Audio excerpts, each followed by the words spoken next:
I'm going to go out on a limb and say that NME do not want to play against Rise. Yeah. Ban that one away. Never again. Rise only once.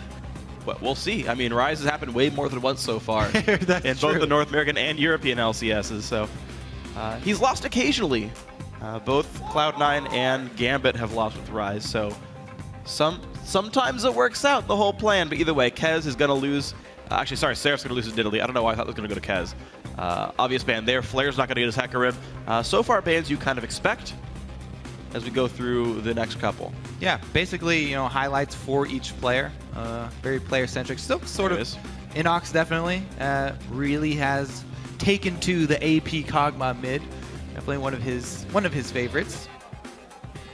Yeah, very true. And still available for him. And last time around, I believe he went for Flaresz when Kog'Maw wasn't there, and unfortunately for NME eSports, that did not go as well as they would have hoped. Flaresz was allowed his Irelia last game, and it went pretty well. Well, no, it didn't go very well because they lost level 1, but we'll see if that champion pulls respect again. Now there's the Flaresz ban, so 2 bans at innoX's big poke champions, though also assassins like Kassadin are still up. Let's see what TDK decide to first pick here, because all junglers have been let through. So that leaves top lane carry for Seraph. Rise is already off the table. Nidalee's off the table.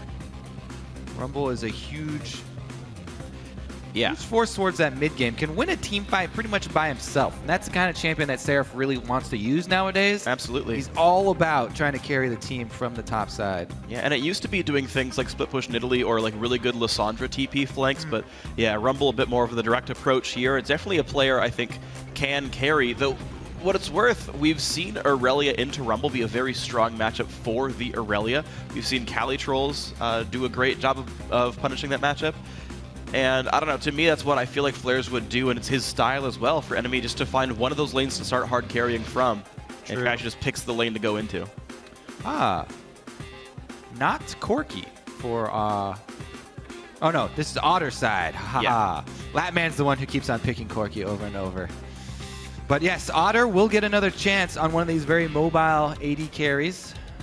Preferring Vayne, now opting for the Kalista. We've talked about how strong a lane she can be when comboed with basically any of the supports that are still left up. Yeah, absolutely. His Bodydrop's favorite so far has been Morgana, a champion that very few others have picked up throughout the LCS so far. So could be an easily acquired lane for NME, and they would be actually quite strong for the two of them.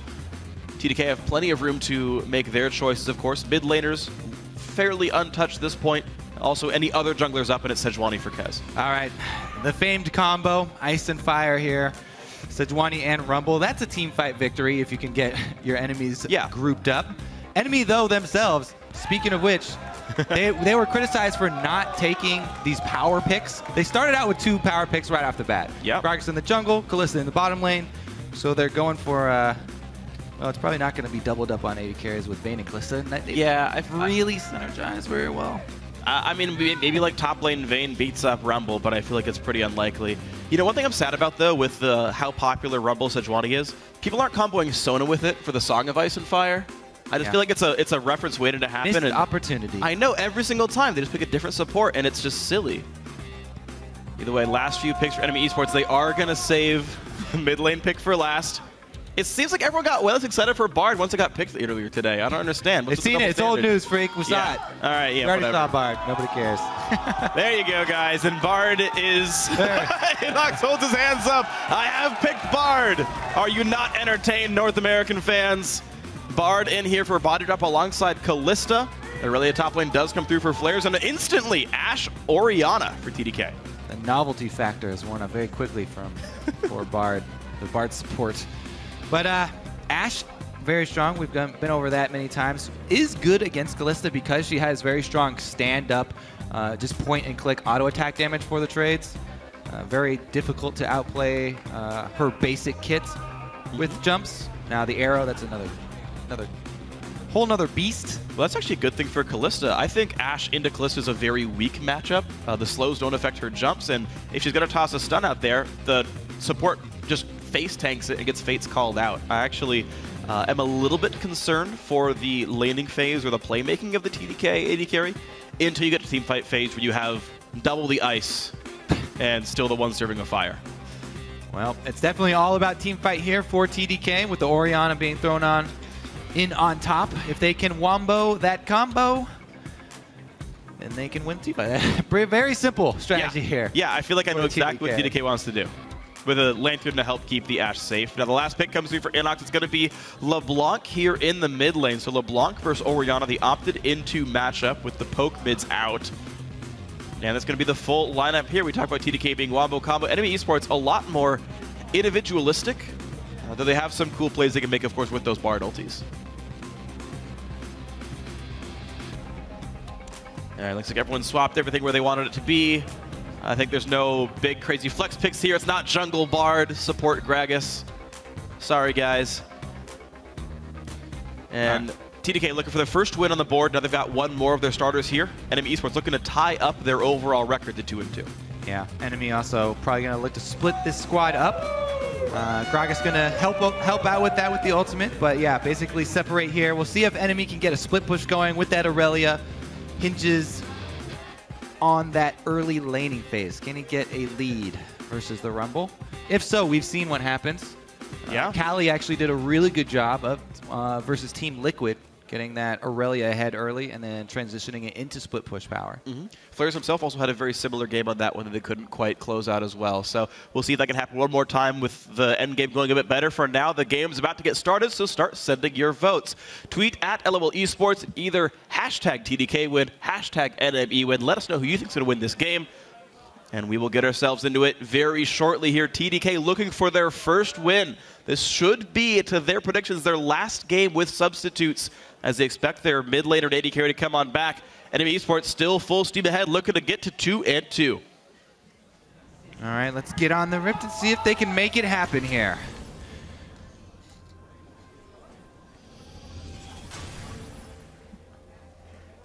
Big thing to watch for NME eSports is their level 1s. We've seen a catastrophic one yesterday up against Team Liquid. We'll see if they play afraid of the repercussions. Maybe Bischu with an early trade. A little bit less inclined to go for tower dives, maybe. Pretty much, yeah, standard lane, safe start here for both squads. Defensive wards coming out. Body winning in gold. Yeah, getting the advantage there. 30 seconds until minions. Used all of his stacks, though. Backs off from the trade. Now, one thing I do think is interesting is the wonderful multiple uses of Bard's ultimate. The difficulty, though, is that there's so many forms of follow-up engage for TDK. Like, if he were to ult his team after getting Sej ulted or something, you just place the ball and then shockwave them right they come out. So I don't know if you can reliably use defensive Bard ults to, like, dodge damage. Yeah, you don't want to use that on your team when you're facing an AoE combo squad like TDK. Anytime that a member of enemy has to stand still is going to be bad news for them. All these champions rely on mobility, isolated skirmishing. That's where they thrive. innoX on the assassin. Otter going to try and skirt the fight. We'll see how Flaresz does, because it looks like he's going to start out with that camp. Just do the Raptors, get a level advantage. Same thing for the dual lane. They're going to get a level advantage here, try and do Gromp. It will be matched by the Krugs from TDK. The one thing here, let's see if Seraph can shove the minions quick enough to get them into the turret. He's grouped them up right now. This is the counterplay to the enemy trying to start a jungle camp and get that early level 2 against you. By shoving them into the turret, he gets to deny them. And it looks like he'll be on fairly even footing, even when Flaresz is able to teleport back in. So strong move there from Seraph. Got a wave, and it's able to reset before either of them return. Looks like he's going to grab some extra protection for himself with the ward, as well as stock up on regeneration for lane phase. Yeah, it's interesting to note, you do get slightly more experience for being the one who jungles in that case, but Seraph, even though he missed one of the caster minions, walks away with more gold. So he's got consumables to the very slight XP advantage of Flaresz. We'll see if that means much of anything as it pans out. Looks like a ward is already going to be put down in that northern river for Seraph to stay safe, in case Trashy does come to gank up there. Yep, actually both sides there. Bischu as well, warding that top side of the river, because they figured that there was a bottom side start. However, Gragas did not start bottom. He ends bottom, and we'll see what Trashy can pull off.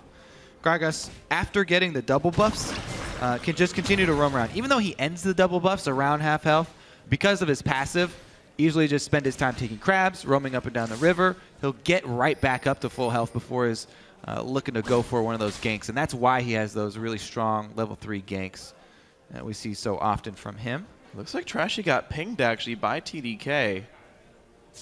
Like, they just pinged the location of the fog before. They didn't actually see him. They just, I think, guessed where he might be, and they were correct about that one. So no gank actually comes through for Trashy. A little bit of time lost by him. Meanwhile, Kez, of course, is still farming his own jungle on a very slow path. He finishes the Ranger's Trailblazer and then goes for his blue buff. You actually don't need blue buff on first clear. I like leaving, if you're committing to a hard farm route, I like leaving one of your buffs up, clearing all of the small camps and just one of your buffs. You go back with plenty of money to get wards on top of your upgrade, and you will have a substantial experience advantage because then you can go through another full clear of your jungle. He stops off and does get crab first, but that is basically my ideal hard farming. Nice. Yeah, he even gets a full blue buff now for the secondary jungle clear, so I agree. This is actually pretty good. Kez should be set up to gain a whole lot of gold and XP. He's going to probably remain above in terms of farm, but actually goes into invade on Trashy, puts a ward down, gets pushed right back out, but you can see there's a level lead. Well, and Gragas, even down a level, happy to take a 1v1 with Sej. Gets the first attack in as well and chases him off. Won't really affect either lane, though. A lot of defensive wards put up there by Kez since he visited the top side, dropping off his pink as well. Looks like Trashy is going to be able to snag that early, though, so high value there from Trashy. Chasing him out of the jungle and being able to claim that pink ward takes away a lot of that cash discrepancy. Yeah. Well, right now the jungler, one holding near mid, one holding near the top lane. To talk about that top lane matchup, though, Seraph, though he's down slightly in minions, has actually burned through all of Flaresz' health potions, and Teleport's still a minute away from cooldown. So a very awkward recall forced onto Flaresz. Kez being around the corner means he's got to just sacrifice a wave or two. W to kill the range minions. Does get the flash from Bischu without actually connecting, but just the presence of Trashy. Ooh. Good hook, good flay, but Ashe, not the best follow-up champion, can only do so much. Gets hit back up by Otter, and enemy nearly wins the trade. Yeah, no damage from TDK went towards the AD carry there, so Kalista actually happy that Bard took the brunt of it, even though Bard did go with him 1 mana potions rather than all health or biscuits. See what Trashy can do to capitalize. Jungle invade here. Well, he's got innoX at his back as well. And he's going to spot Kez. Kez does have flash. Bischu doesn't in case they find him, but he slinks right on down to the bottom side of the screen. A lot of pings again from the blue team. Looks like they are aware. Well, innoX leaves lane. Yeah. So they're very curious. Oh. Wow, jumps right on in. Does not even look for the chain right now. They're just trying to steal some Krugs away, but TDK's dual lane is right there. Maybe a bit of fear in the minds of everybody. A lot of alone time for Bischu in the mid lane. Very happy to be able to catch up, take some minions uncontested for himself. And it actually didn't cost TDK anything. Because Kez was so safe with his roam down bottom around to the Krugs, Kez doesn't actually lose out on anything either. So TDK with the safe play, able to get a small advantage there. Well, this might be a big advantage though. Seraph going to do a lot of damage. Great dodging on both harpoons. Flaresz saves his flash for that. 100% necessary, or he would have had to burn a summoner there. One of those harpoons lands, and Seraph commits 100% to that sucker.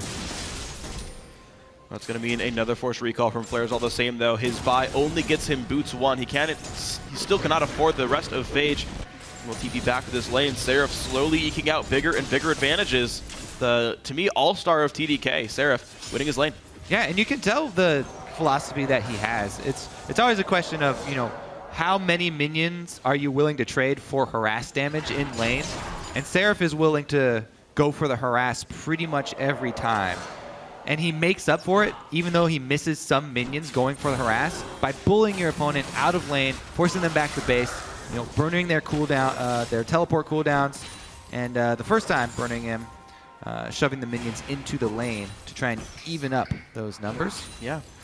And now a TP advantage for Seraph. He'll join the wave just in time to get most of the experience, and with Equalizer up right now, any kind of decent deep ward in the bot lane means an easy TP flank and an easy engage onto this enemy duo lane. Kez already slinking back around. Up as well. He's 2 minions away from level 6. He just needs like something to die nearby. Ashe lands into Otter. Flashbox, the Flay into landed as well. Otter flashes out, but Kez is right here, lands the Q, doesn't stay on to Otter. Forced to flash to chase, gets the first blood. Now Lattman doing what damage he can. Back on a body drop. They will get the double kill, both going to Kez. Dodge that, Kalista. Lattman right to the face. Nice Ashe arrow to set everything up. Bischu though, no flash. Yeah, that's going to be a really good two-man shockwave. Trashy, turrets don't like him this weekend. Forced to run away. The flash engage doesn't succeed. Bischu gets out safe. Was Seraph lower health than... Oh, Flaresz is lower health than Seraph, so Seraph's teleport was probably canceled by an E from Flaresz. Good heads-up play by Flaresz not to die after committing to that, or will he? And Seraph is ulting practically on cooldown to push Flaresz around the map. His team can get Dragon safely. The TPs are on cooldown anyway, so why not just push the guy around? TDK living up to their name. The first Dragon has gone down, and they're up about 1,000 gold. Yeah, after that very strong move, Dragon, bottom, it actually didn't even cost them a Sejuani ultimate, as you said, pre-6. Now Kez is going to have a return gank possibility because Kalista, no summoners. Mid lane, actually innoX still has his flash. Flaresz though having to burn his after committing to the teleport interrupt. Yeah, I actually went back and looked at it. He Q'd to a minion, landed the blades, or landed the E to stun Seraph, and then just got ulted and had to flash away. That's the only way that he could cancel it. Yep. All right, so Team Dragonite sitting on a small lead, and actually, even though they're winning by 2 kills, the gold lead does not suggest that much, right? The kills are worth more than the gold lead is right now, so farm going pretty well for the enemy lineup. Trashy's caught back up in farm.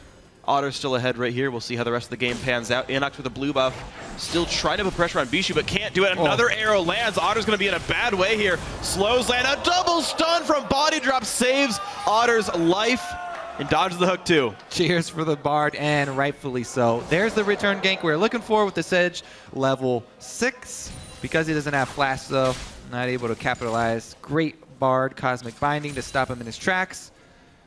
Again though, 100% accuracy so far from Lattman as far as that Ashe arrow onto the Kalista. Yeah, and you have to make sure you hit the AD carry. Again, it's just useless to hit the enemy support if the Fates call us up at all. But a big trade on a body drop. They just go all in for Smoothie, because guess what? Gragas is here to help get an assist. The Ren finally comes in. Otter gets his first kill of the game. All right, answer there for enemy. Much needed down bottom. They want to get this Kalista. Up to Bloodthirster. Looks like he's going for the Max and Q, yeah. Q max route, yeah. The more poke oriented. Yeah, normally I was wondering like why he didn't rend already, but it's because it's rank 1 rend. That actually might not have killed Smoothie there, so. Smart play, understanding that he did the Q max build. And as we have a quick pause, looks like it is with either Otter or Bodydrop. Looks like Bodydrop here. We'll figure out what that ends up being over time, but we're in a very close game here. You're seeing 16.4 to 16,000 gold. Both these teams really looking forward to getting a win here today. And it is a very close match. Yeah, going blow for blow in the bottom lane with ganks. Enemy able to strike back and get some cash for themselves. Also, the kill did go to Kalista down bottom, so Otter will be happy with that one, whereas Ashe was only able to grab assists on those multi-man ganks. And that's true. When you share the assist gold like that, it's just not very much money. Sometimes you get a game where you're like 0-0-15 and the assist streaks start pooling in. But yeah, sharing an assist with 2 people, it's basically no money. When ganks happen like this, you're not even behind in the bot lane when just the other guys get assists on the double kill. So you saw them fire back really easily. It's also worth noting that these 2 supports are probably the 2 best like gank assisting supports. You like Lantern or Magical Journey the jungler in, and you're like, great, this is so much easier than walking forwards. Yeah. And, you know, sometimes you would think, oh, it's so bad that the jungler is getting this last hit. It's actually very, very strong, especially for Kez, who's a guy who likes to rush Sightstone. He gets to get a Sightstone, and it actually doesn't cost him jungle clear speed. He was so rich, he also was able to get the AoE clear with the Bambi Cinder, so he'll be able to clear out the jungle and get the vision down for his squad. Yeah. And that's something that TDK have really thrived on, is the amount of focus that Kez puts on controlling vision. That's true. Kez has been, I think, an unsung hero for TDK. As we heard Trashy talk about him, he said this man has improved greatly over the last couple of years. Trashy also says the secret to unlocking innoX's potential is just letting innoX be innoX. Easy. His time in EG, he told me that he didn't really feel confident playing. He didn't really play the champions he liked to play. But on this team, we basically just allow him to play whatever he thinks is strong. And we all have high hopes for him, and we think he's doing very well. So I think it comes down to that we believe in him, and he has the freedom to play what he thinks is good. Yeah.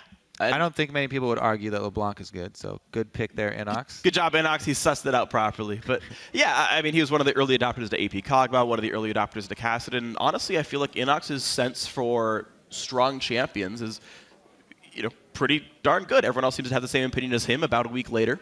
And I think there's still a lot of growth still in store for innoX. This is his first season playing as a mid laner, from what I can understand. And yeah, he was great for Challenger. He was the best mid laner in Challenger. And then you get in the LCS, and you've got guys like Bjergsen, Pobelter, and Phoenix, and it gets a bit harder. And we've seen innoX have a bit of a harder time now in the LCS mid lane, but we definitely see players improve over time, and maybe that can continue for him. Exactly how early of an adopter of Kassadin was he? Because beta. I was a tread lightly because people are very quick to give credit to people for early adopting, you know, champions before everybody's using them, before they're powerful. Sometimes if you're playing the champion before he even got the buff, then you don't get credit for that because he's not strong yet.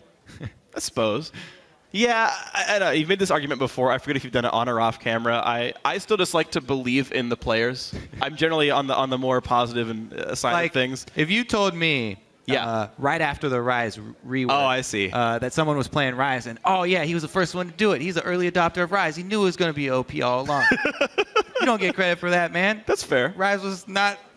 That was not. Like that's not the same release bar players, things like that. Release Gnar. Okay, you know, I feel you on that one. That's fair. Assessment of balance, I guess, might be a suspect skill then. If we haven't said it, by the way, Bodydrop says he was experiencing an audio issue. What's good about that is that the audio issue, we know that they should be able to fix that without having to restart the game. However, they do take a little bit longer. Okay, so we'll have to sit and listen to that. Yeah, well, that's a wonderful thing, though. Listening to you, Kobe, is one of the highlights of my day. Wish I could say the same. You could. You could lie to me, and I would believe you, Kobe. I can't say the same. Same. Oh, man, that's so wonderful. Thank you. I'm glad I'm the highlight of your day, Kobe. Never tell me otherwise. Okay. So 12 minutes into the game, certainly very close. Seraph has so far done a pretty darn good job of controlling his lane. The net result of that hasn't actually been much. 3 CS. Yeah, got him. But Seraph's like winning the lane. Like, he's always got pressure. Flaresz is constantly under his turret. The guy's flash is down right now. But Flaresz is TP and Seraph doesn't because they got mistimed. All the ultis are back up. And right, as you said, the minion kills are like basically the same here. So, you know, one props to Seraph for winning his lane, but one props to Flaresz for like just holding on so darn well where you can't even tell. And it's always kind of the way that you play most Irelia matchups too. In the early phases, you're just taking punches and, you know, trying to eke out your CS, getting up towards your Trinity Force when he can go aggressive. He's also opted for the Phage first rather than, you know, trying to go with the Sheen for some all-in potential with, you know, jungle coordination or something like that. Yeah. He's also maxing W on Irelia. I know the Equilibrium Strike, the E-Max was the kind of the new thing as of last year, but he's going back to the old school auto-attack you a whole bunch style. The sustain is helping him a little bit in the lane, of course. And yeah, if Trashy does lane the CC, of course, there is good follow-up, but just kind of pointing out things as they're going on. I don't see anything otherwise very special. Orianna, since probably a long time ago, have been maxing Q pretty much solely. There was a while where Distortion was the fad, or Dissonance rather, but that's not the case. Bischu maxing Q. Just giving you guys skill orders, because why the heck not? Max volley on Ashe, no surprise there. Thresh maxing the hook. Interesting, actually 3 in hook, 2 in flay. So he's like mixing them back and forth.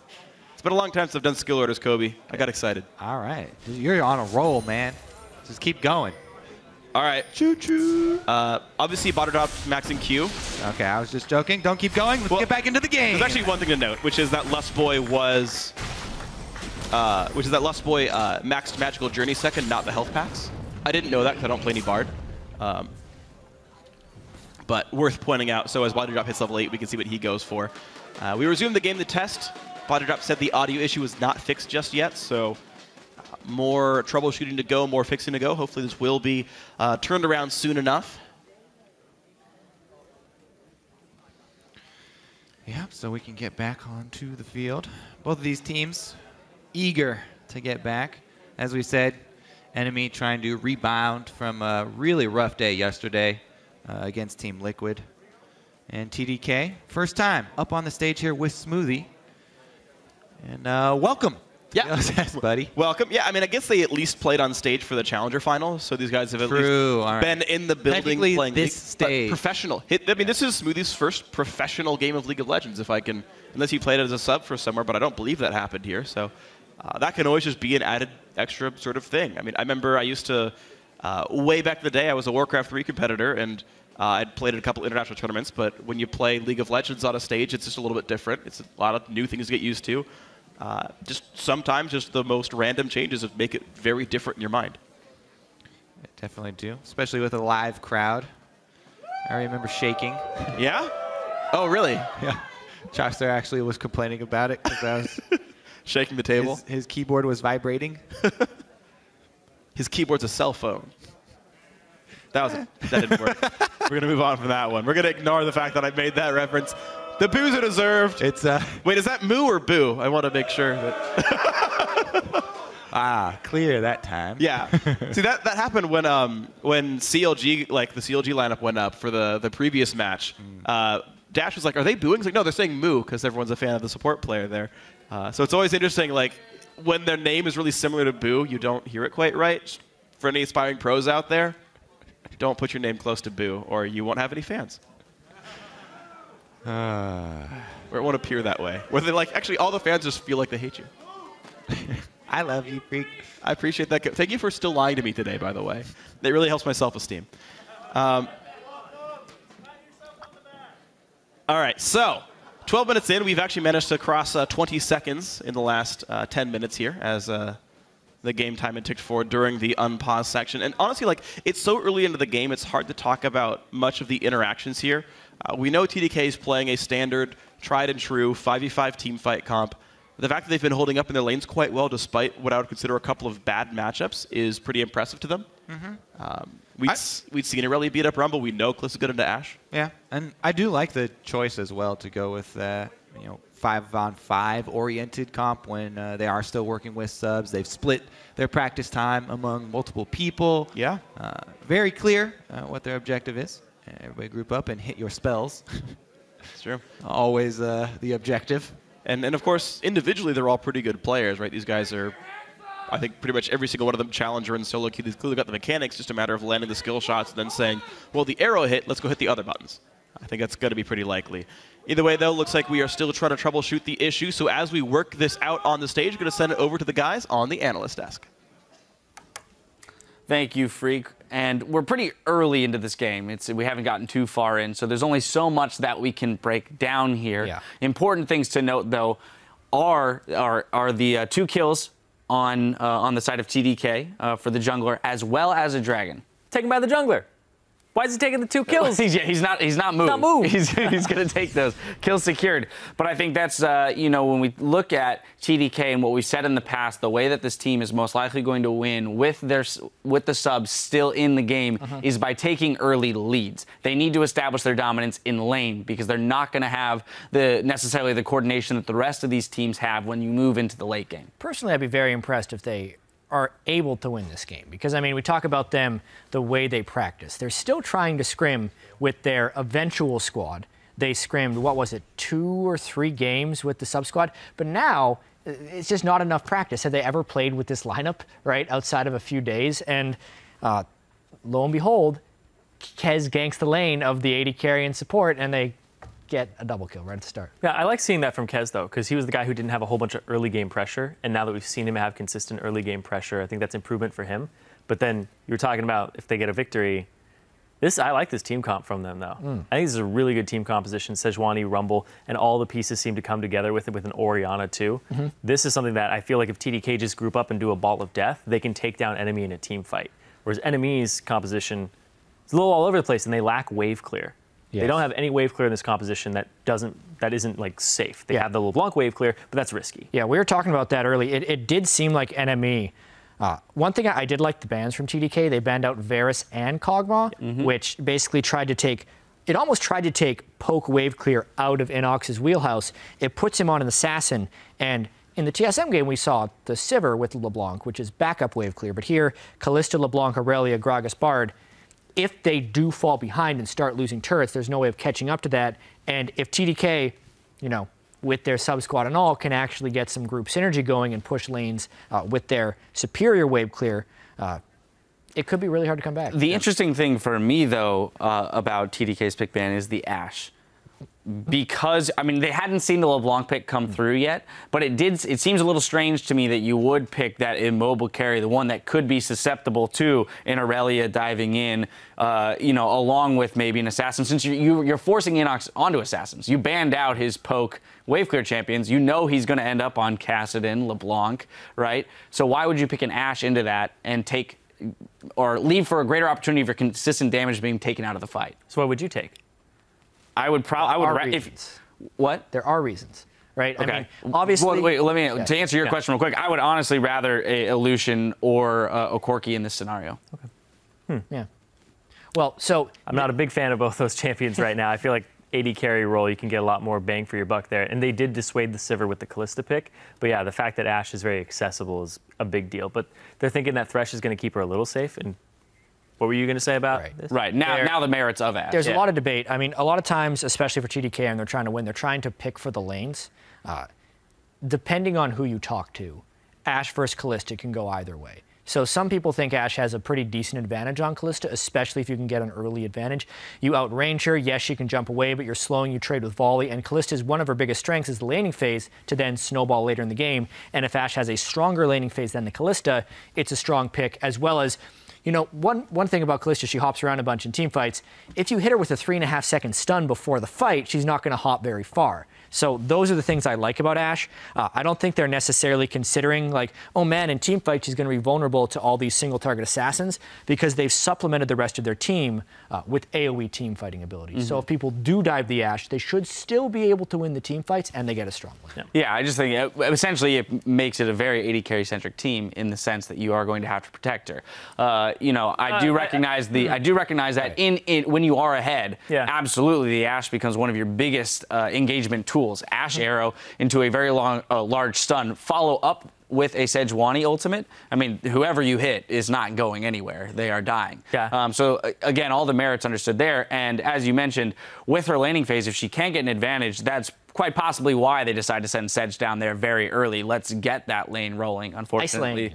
Yeah, the ice plus ice. Unfortunately, the kills did go on to Sej as opposed to Ashe, but still the assist there will help. It just seems a little odd to me that you force, a mid laner onto an assassin. And we've seen what LeBlanc can do over the past few days. We've seen LeBlanc's kill 100-0 Maokais. Yeah. At any point, if that Ashe dies, you're leaving yourself open to a pretty scary team. I understand why you don't like the Ashe pick, but I mean, it's coupled with an Orianna and a Thresh, in the context of this team comp. It's not even a protect the Ashe team composition.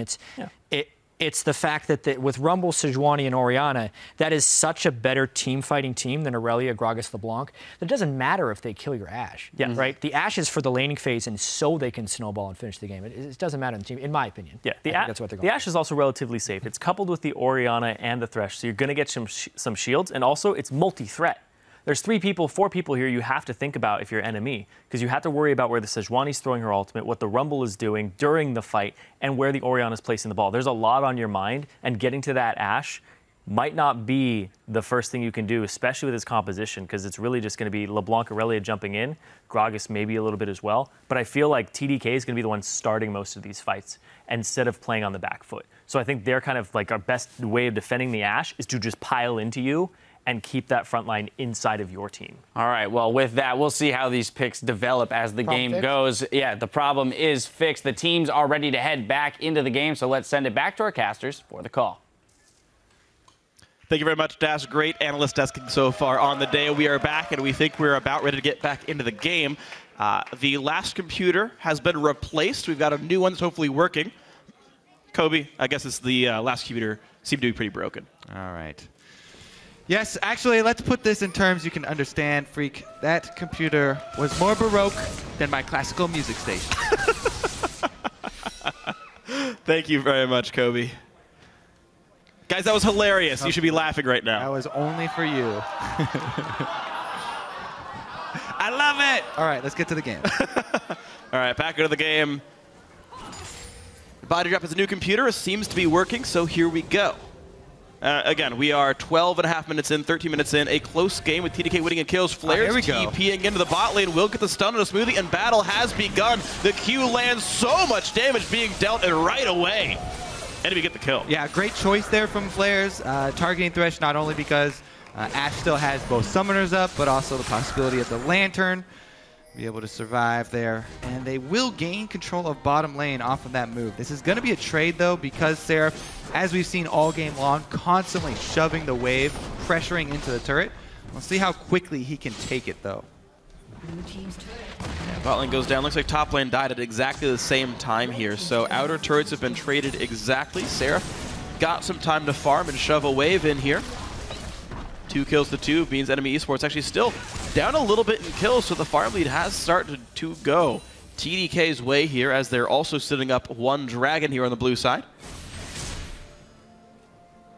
Well, Next has a ton of money in his pockets right now. He needs to buy soon. Yeah, and as far as that, early sight stone that we were going to track from Kez that he got off of those last hits for the first couple kills, he's used it all on the top side. Enemy come from the bottom side, the flash Q from Bodydrop, explosive cask. Otter gets the kill. That was extremely well executed.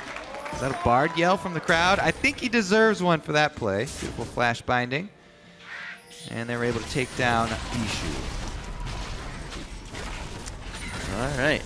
Well, get ganked by enemy support. You're going to have a Bard time. And TDK now tied in gold as enemy have caught up a little bit. That one hurt, actually. Just like Bard ganks. All right, well, let's take a look, because that vision control is still massively in favor of TDK. Save for that one opening where they just got sideswiped from the river. Bodydrop trying to do some work there and gain enemy some territory to work with. Earlier you had mentioned the fact that Kez getting those 2 kills helps with the early sight stone. You do see the item lead matter right there. Bodydrop gets caught up, and goodbye. Ashe arrow just to look cool. innoX is fine. All right, TDK answering back, making it 3 kills each, and the over-aggression by Bodydrop gets punished. All right, let's see what they can transition to. 1 pink ward kill. Aren't able to clear out the second one, but Flare's already heading down. They're trying to defend against a possible dragon movement. There is a teleport on Seraph, by the way, so TDK can just use this one-man advantage, try and gain position on that top line wave, push that in, and then they'll have the extra ability to 5 versus 4 at dragon with a double magic penetration rumble ready to roll. Yeah, with Dragon up, it's going to be very scary. As you mentioned, TP advantage for Seraph means TDK starts it right now, even though they're on top of the scuttler. They just don't seem to care whatsoever. Recall from Flaresz. No Ashe arrow, though, so that's one part of the combo not available. Zoning ball from Orianna. Recall from Rumble. Smite comes in, gets taken by Kez. 2-0 on Dragons. Enemy still unwilling to fight, as they know there's a bunch of threats. Smoothie goes for the hook. Ooh, nearly mad lives him with it. But Kez starting to hit a Bodydrop, and Bodydrop has to get ulted out by Otter. Good save, but still the Dragon for a bunch of wasted time of enemy eSports. Yeah, enemy actually just waiting around there cost them a flash and ultimate off of Kalista. Lose quite a bit of power out of the bottom lane. When you have a choice like that, I guess they were trying to go for a steal. We couldn't get enough auto attacks into the Dragon, but Usually better just to fully commit elsewhere on the map. Swing and a miss. Yeah, no catch right there. Otter gets a satisfying minion wave clear with the max Q, but Tempered Fate looks like it's not going to do much of anything right now. Still a tied game, except the 2-dragon lead for TDK, and Seraph did have to use his teleport, so that's going to, again, switch back and forth to where Flaresz will have that TP advantage the next couple of minutes. Enemies so far have managed to use that advantage decently by getting some kills bot lane. Yeah, it's actually pretty hard for enemy to use that period as an advantage for themselves unless they have, Flaresz transition down bottom and try to take out this top turret. It actually looks to be what's on the board for them. Cool. They transition everyone up top.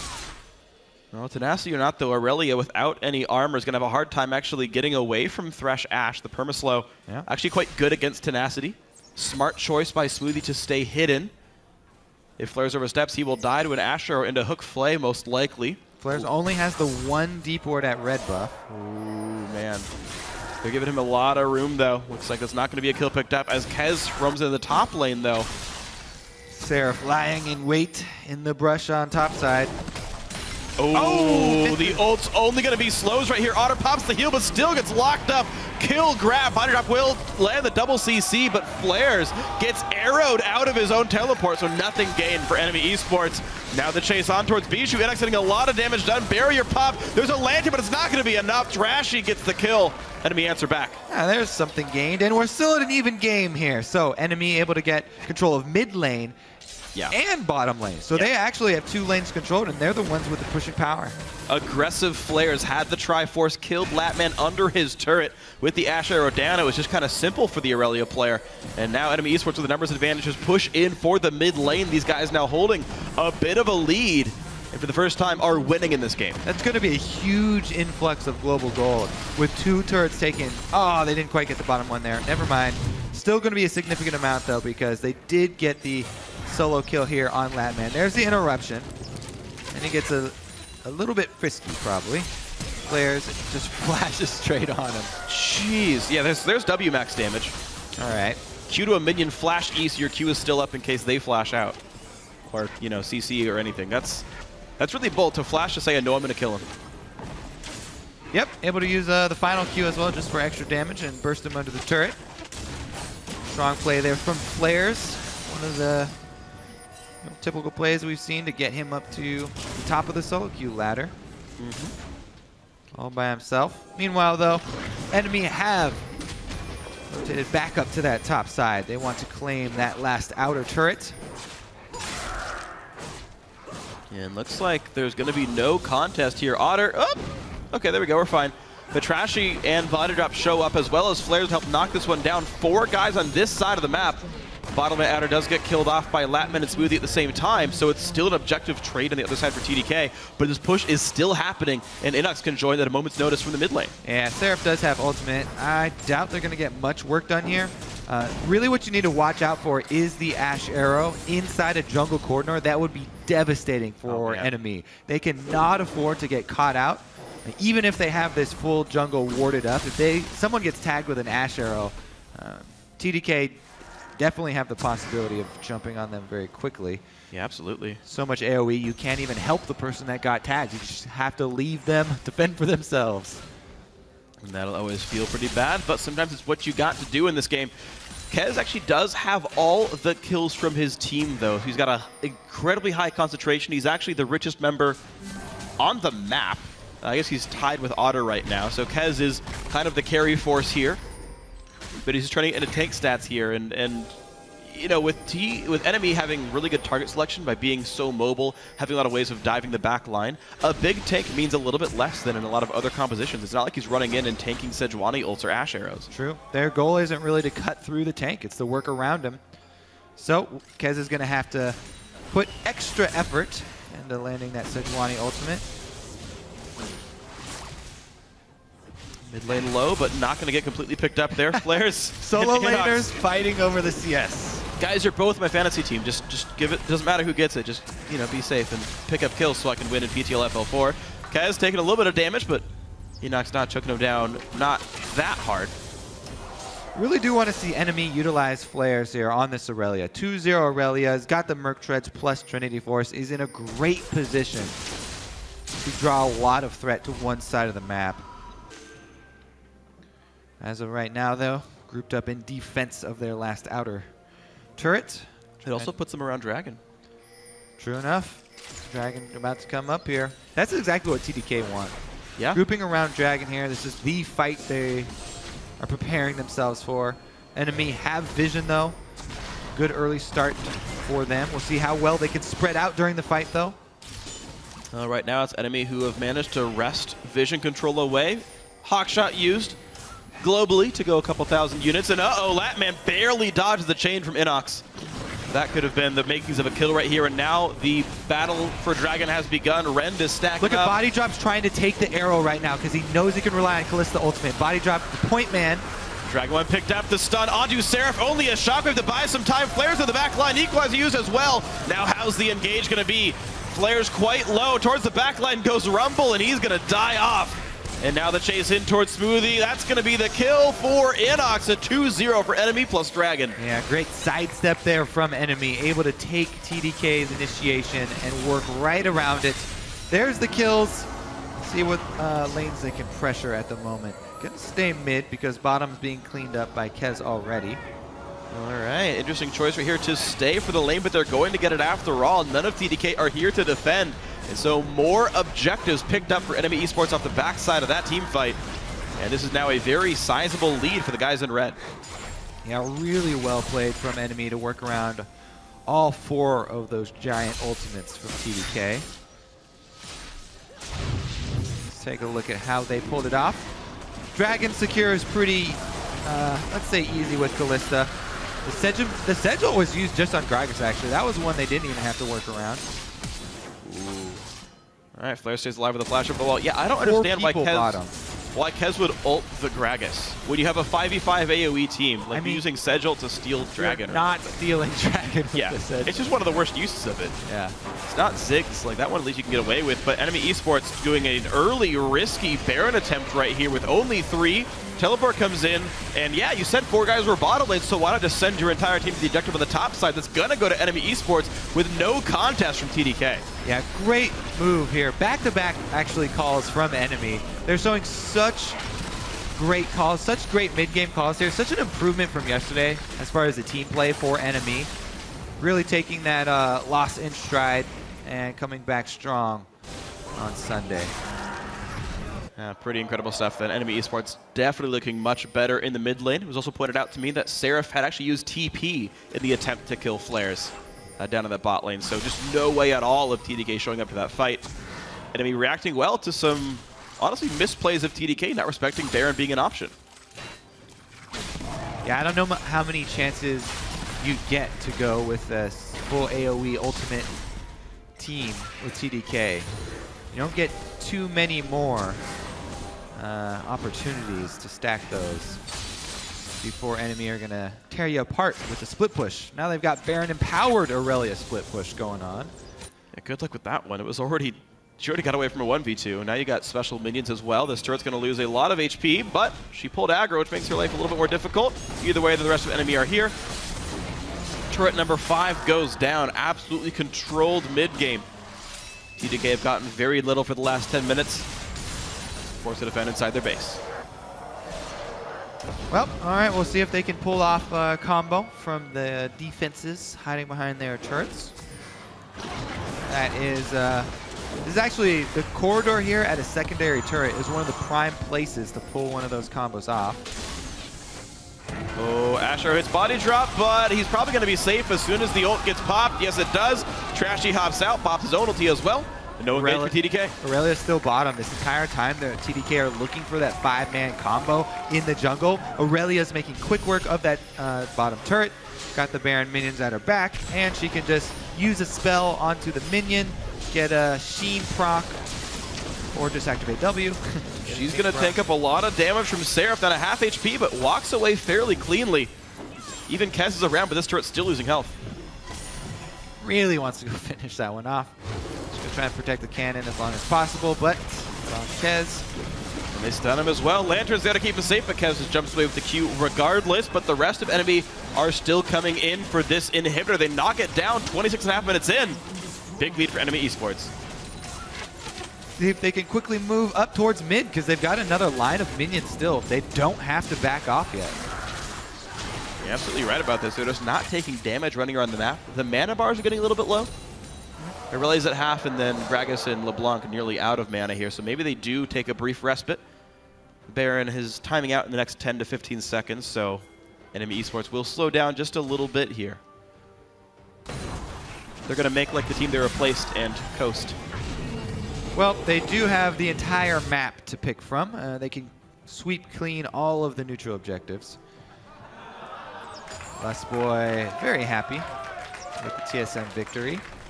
His spelling's really improved lately. We should put him on the analyst desk. Everything about that statement correct. Checks out. Unless you were doing coding syntax, then it would be exclamation equal sign bad. Computer science joke. All right. Moo! I know they are farming. I get it. You guys know that he actually likes it when you boo, right? Phreak lives for this moment.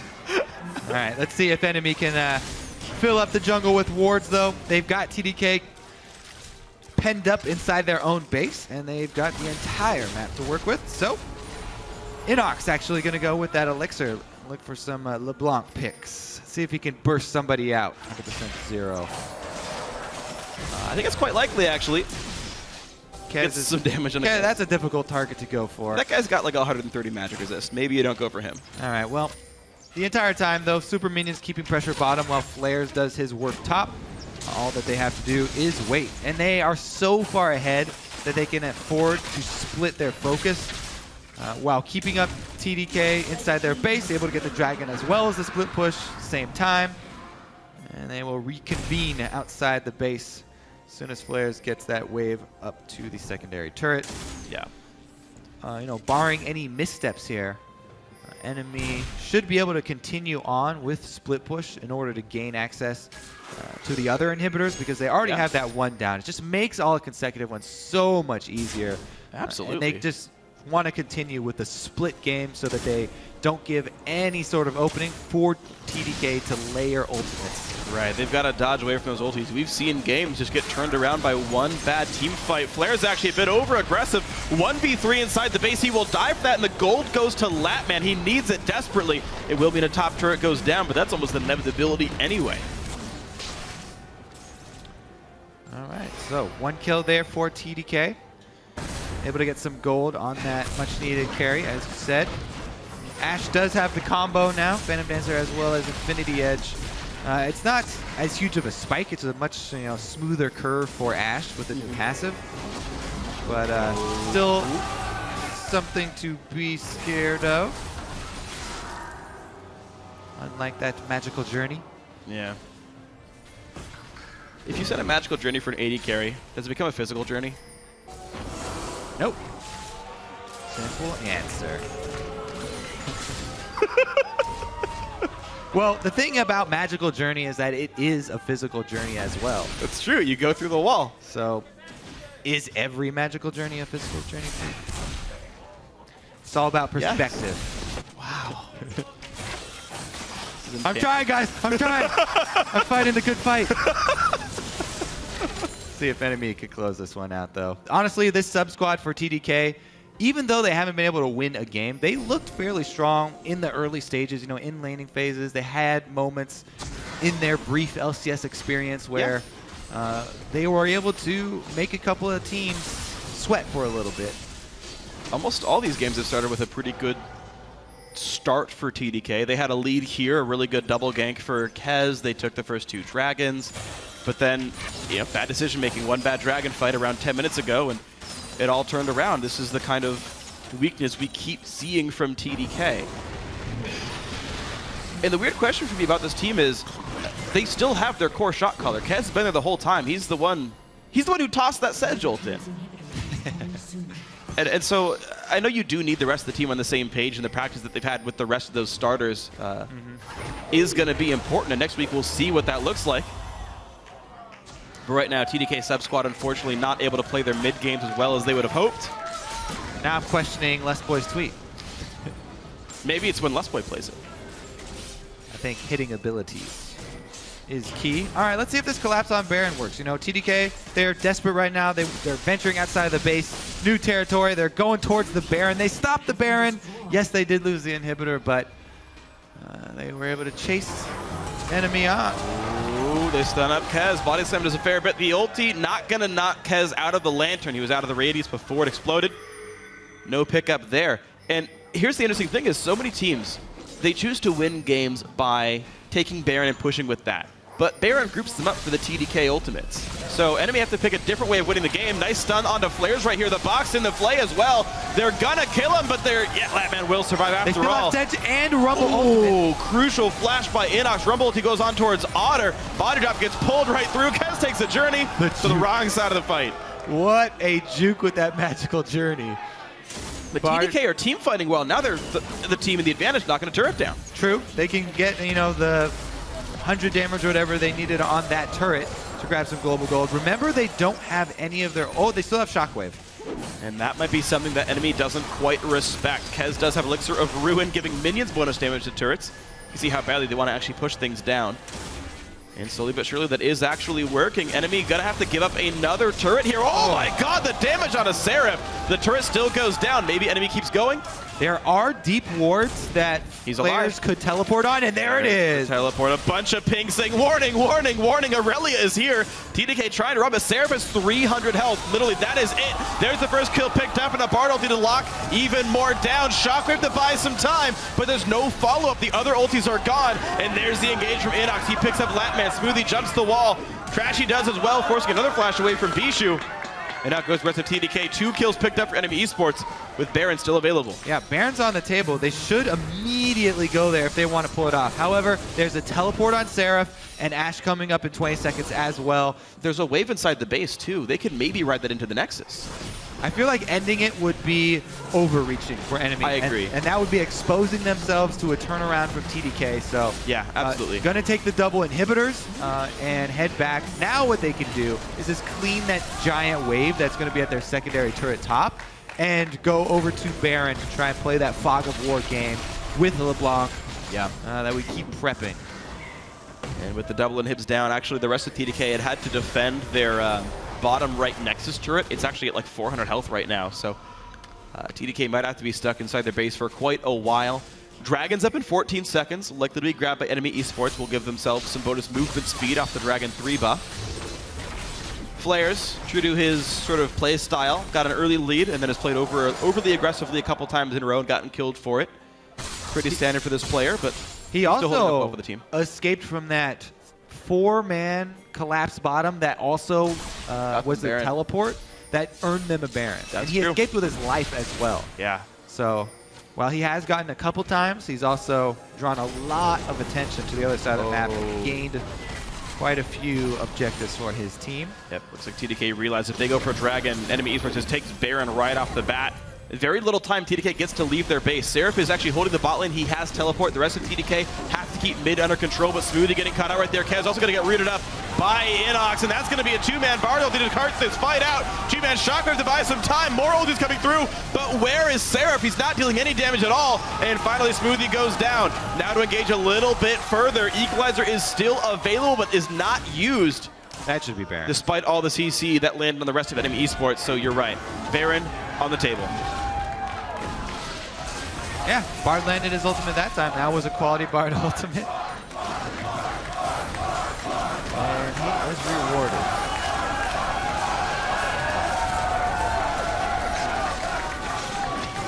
Bard might just be undefeated today. CLG had the chance to pick him and they didn't. Might have been their one big weakness in the match against TSM. The NME eSports have definitely heeded the Wanderer's call. Crepo's happy. NME eSports fans are happy right now because the 7,000 gold lead puts NME eSports very far ahead in this one. Their second Baron buff as well will help even despite this third Dragon going through the TDK.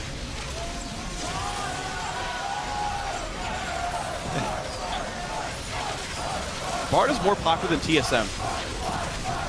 I think that's going a little far. There he is. Chimes, chimes, chimes. Meeps, meeps, meeps. Let's see how the collapse goes here. Baroned up, empowered enemy should be able to take out 2 inhibitor down TDK base. Look for that AoE wombo though. TDK gonna bank everything on it. And here comes what might be the final push then.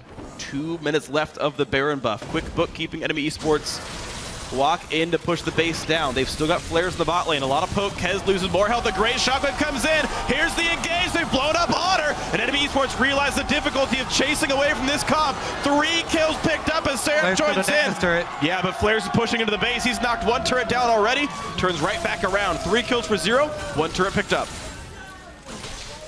All right. They landed the combo.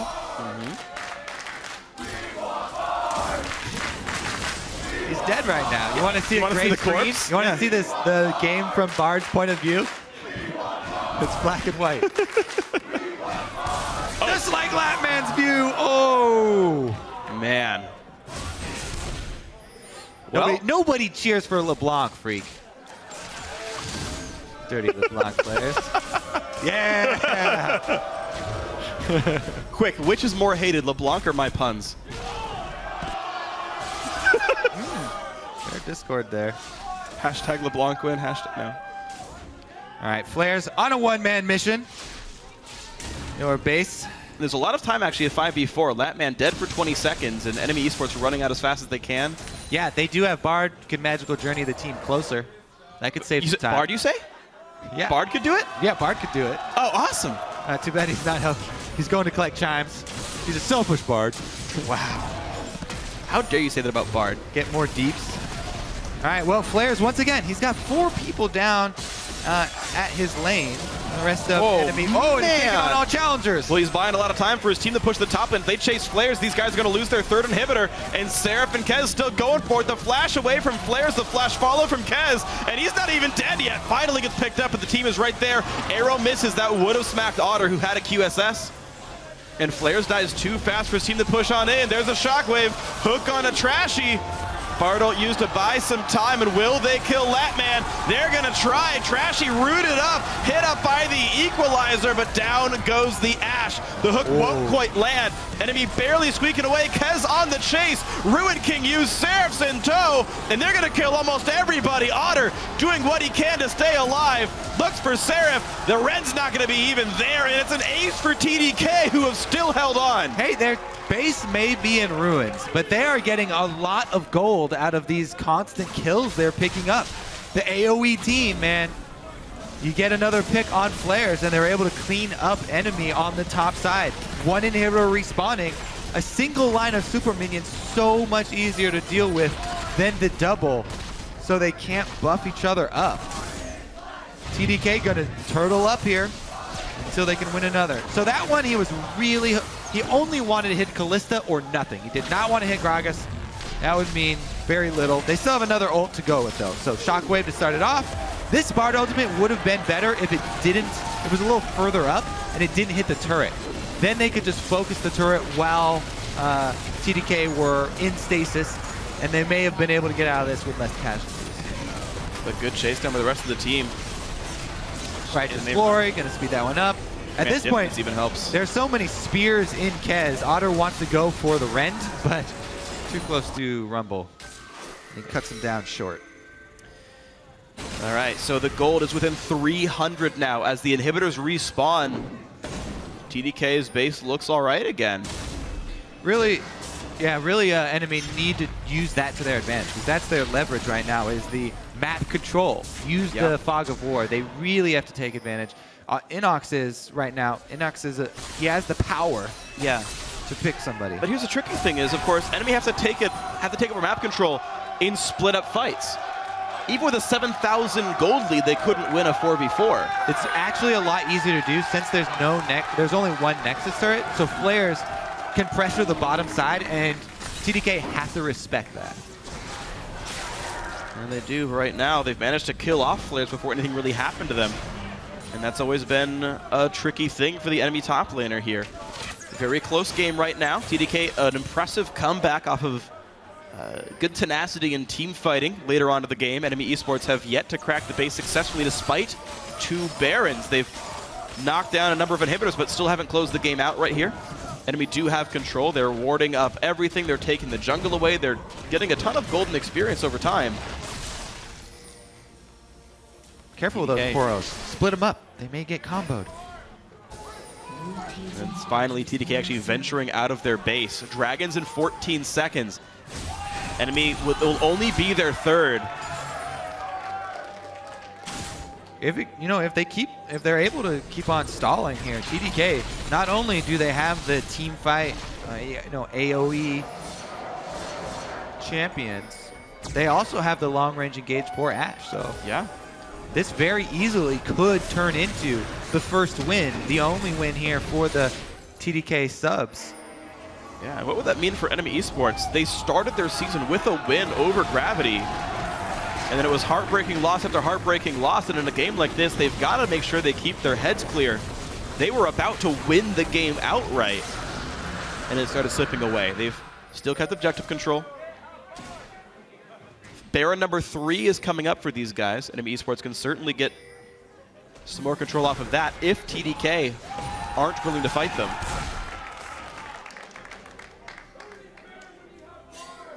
I mean, so rarely is a team up 5 turrets and not winning in gold.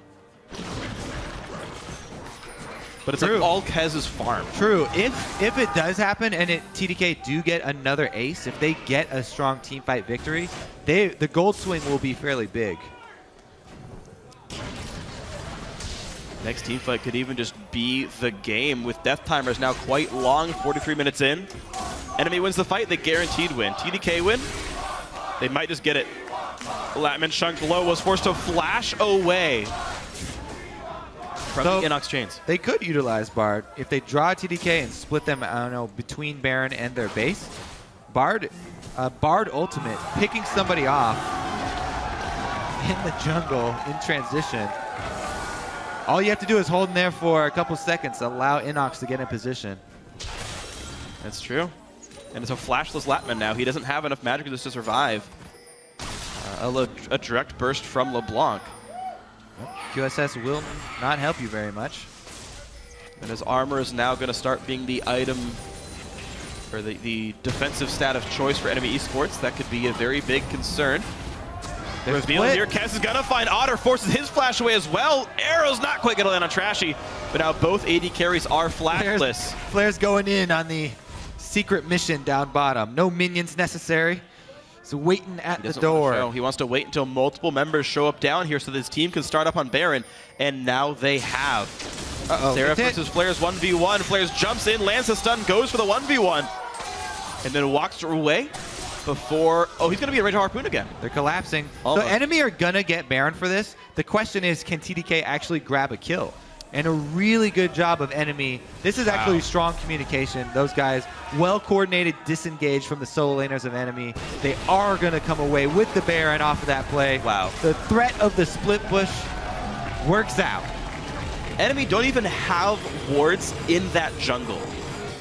They actually literally have 0 wards. Sorry, they have literally 2 wards on the map right now. Yeah, innoX was and managed to play around screening for him. Yeah, to do that without vision is difficult, but they did it.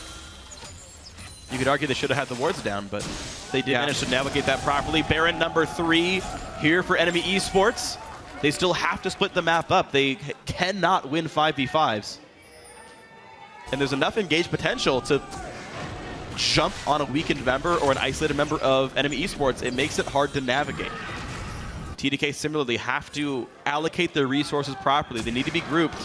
They need to hold on the lanes getting pushed. So if they can make that final push worth it.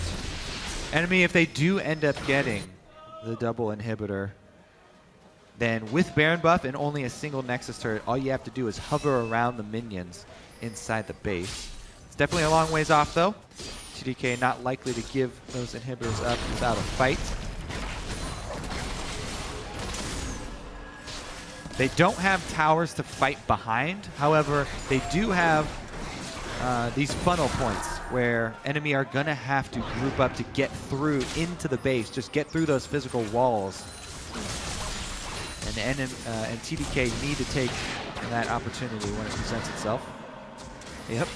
A little bit of Luden's poke now. innoX continuing his trend of wanting to hit chunk people out before the fight starts. Flaresz getting jumped on once again by two. Kez too tanky to die, and Seraph just does a lot of burning damage. But he can get chucked down just the same. No MR except for that cowl on him. Stun lands an Otter. Good QSS to stay safe. And innoX goes one more time for some poke onto Kez. Looks like the mid and bot inhibs will both go down here. TDK unable to fight so far, but maybe they find something soon with the Sejuani ulti. They find Otter. There's a disengage open to catches Flaresz and Smoothie. Not the targets they wanted. Otter drops, and here comes the rest of that fight. 2 kills picked up, both inhibs down. So far it's a 3v4 in favor of NME eSports, but where's the cleanup going to be? A second kill for Flaresz. That might be the kills they needed to win the game. Flaresz comes in, but he's going to get hooked into the fountain. Has to flash away from it. innoX is there to clean up, though. It's a 4v2 with Baron, with 2 dead inhibitors. Finally, the game comes through for NME eSports. Bard is victorious for the 2nd game in a row. NME improved to 2-2. Woo. Yeah, congratulations to NME grabbing another win for themselves in the North American LCS. Good fight there, strong fight from the TDK and their subs in the end. Never gave up a single game that they were fighting in. Unable to come home with a victory, but strong fight. Yeah, props to TDK for getting those team fights turned around to hold their mid game afloat, and props to NME eSports for, despite giving up all those advantages, it's got to be disheartening, but they found a way to answer back. They kept with the Flaresz split push, they kept with the game plan. innoX screened for him to make sure he stayed safe. And after Baron number 3, they finally got what they needed. So, NME eSports, they fought Gravity, they fought Team Solo Mid, they fought Team Liquid, they've now fought Team Dragonites. And they're 2-2 after facing 3 playoff teams and a newcomer. Impressive for a new team. Now, by what we hear, TDK will have their full intended roster, the one they have been scrimming with, next week. Now, those players have been in America playing with them. It's not like this is going to be a completely green team. It'll be new for them playing on the big stage together. But that TDK lineup will reportedly be at full strength next weekend. They did start 0-4. I don't think they could have expected much more than that when they're playing with 2 to 3 subs the whole way through. But maybe the season starts to turn around for TDK very rapidly when the 2 new starters come in. That is definitely the goal. They will be looking to improve their performance next week. innoX definitely much happier. Yep. Than last we saw him in the LCS. Got a wolf pet, I suppose. The LeBlanc worked, though. innoX 5-1-5 for all the teamfight losses that NME had racked up towards the mid game. The only death that innoX had the entire time was that single ace that they had for the misstep near the top lane inhibitor. Otherwise, though, a impressive game for innoX. His assassins seem to be honestly better than his poke champions. He played a lot of Kassadin throughout Challenger and at the very beginning of the LCS split. That was what he played against Gravity. It's what he won with. We talked a little bit about it with Team Impulse on the analyst desk and how Xiao seemed to be more effective on assassins than team fighters. I think the same right now is actually true for NME's innoX as well. And I think for their success, I want to see him on those kinds of champions a little bit more. We'll see what happens with the rest of them, though. We're going to check in with the analyst desk for their insights.